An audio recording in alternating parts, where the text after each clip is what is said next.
கழுமரம் ஏற்றப்பட்டது.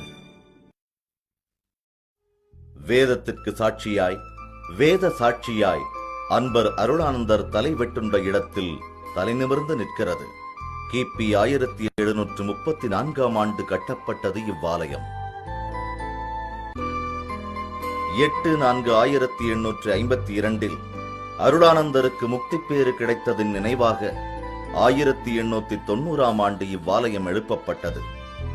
அருளானந்தர் முழந்தாழிட்டு ஜெபித்ததும் இவ்விடத்தில்தான். இவ்விடத்தில்தான் புனிதருடைய உடலைத் தாங்கிய கழுமரம் நின்றது.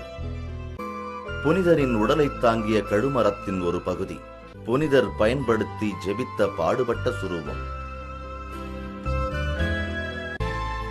இந்த புனித மண்ணை பூசிக்கொண்டதால் வைத்தியர்கள் கைவிட்ட தீராத நோய்பிணி தீர்ந்து போக, நன்றிக்கடனால் கோவில் கட்டிடப் பணிக்கு தலையில் செங்கல் சும